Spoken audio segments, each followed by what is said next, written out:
Anjos. Para muitos cristãos e até quem não é, anjos são seres fascinantes. E em muitos momentos foi o termo mais explorado na cultura pop, em filmes, exaustivamente em séries e músicas. Inclusive, as músicas gospel que, apesar das recomendações bíblicas para não reverência a anjos, sempre fizeram letras que ora os cita, ora até os venera como os superguardas dos cristãos. Sei que temos até textos bíblicos dizendo que eles protegem, guardam e até outros que mostram os seguindo o comando do Senhor para que de modo presencial e visível livrar pessoas da morte certa, como no episódio de Ló, ao ser tirado de Sodoma antes de ser destruída em Gênesis 19. Porém, a literatura evangélica colocou anjos em uma postura que gerou um frenesi sobre eles por muito tempo e que reverbera até hoje. Livros sobre batalha espiritual que com ilustrações mostravam anjos batalhando contra demônios nas ruas em uma guerra invisível vendiam como água em dia de verão. Uma das razões, claro, era o fascínio por tais seres invisíveis e o afagamento do ego daquele que era protegido, o crente. Ter em mente que seres tão poderosos poderiam estar quase que debaixo das minhas ordens de me proteger mexe com o ego humano de uma forma assombrosa. Em forma de homens, como em Gênesis 19, ou em forma de mulher, como em Zacarias 5:9, ou formas não humanoides, como na aparição para Ezequiel, anjos seguem fascinando. Porém, a declaração mais poderosa de um deles é em Apocalipse 22:9, onde um diz para João que era conservo dele e dos demais irmãos, e não um ser digno de ser adorado. Só com essa declaração já deveria cessar o fascínio exacerbado que o crente tem por anjos. E não digo isso porque a palavra conservo significa que o anjo é um empregado de evangélico. Conservo significa aquele que serve de igual modo ao servo, o seu par. Ou seja, se os anjos nos guardam, protegem, não é porque o Senhor os ordenou serem nossos serviçais, mas sim por serem servos em pé de igualdade conosco no amplo plano que o Senhor está executando. Se servir ao Senhor significar para eles proteger uma ou outra pessoa, então assim eles o farão.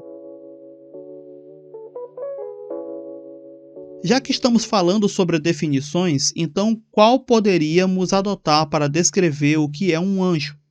E essa encontramos em Hebreus 1:7, onde diz que o Senhor faz de seus anjos ministros e ministros como labaredas de fogo. Sim, desculpe irmãos pentecostais, mas essa declaração de Hebreus não é sobre você ser uma tocha de fogo. O verso 7 e até o final do capítulo 1 está falando da natureza do Filho, assim como a sua posição em relação aos anjos, inclusive é neste primeiro capítulo ainda que encontramos no último verso mais uma declaração. Não são porventura todos eles espíritos ministradores, enviados para servir a favor daqueles que hão de herdar a salvação?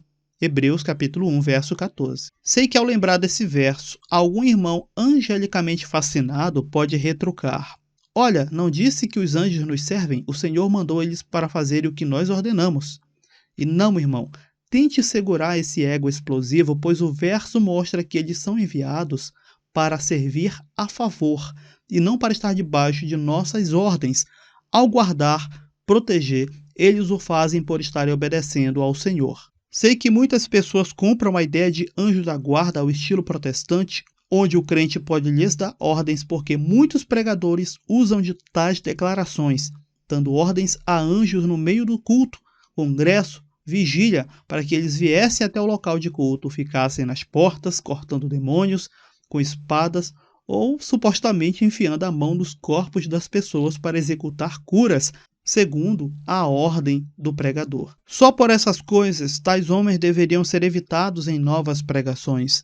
Mas como eles sabem fascinar, continuam a atrair legiões de pessoas com seus anjos marionetes. Séries, filmes, louvores e até pregações com o tema anjos acabam por sempre atrair uma audiência cativa desprovida de criticidade sobre o tema, criando até mesmo fandoms sobre o tema que juram de pé junto terem visto um anjo, conversado ou no relance de um acidente que quase lhe ceifou a vida, tido um livramento mediante um anjo.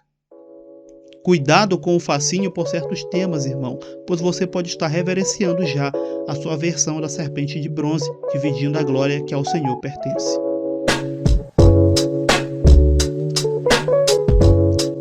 Bem, é isso, meus irmãos. O tema anjos ele é extenso e aqui não foi esgotado, é claro. Porém, eu espero muito que tenha sido esclarecedor, até para você evitar, né, certos erros e às vezes projetando neles uma reverência desnecessária.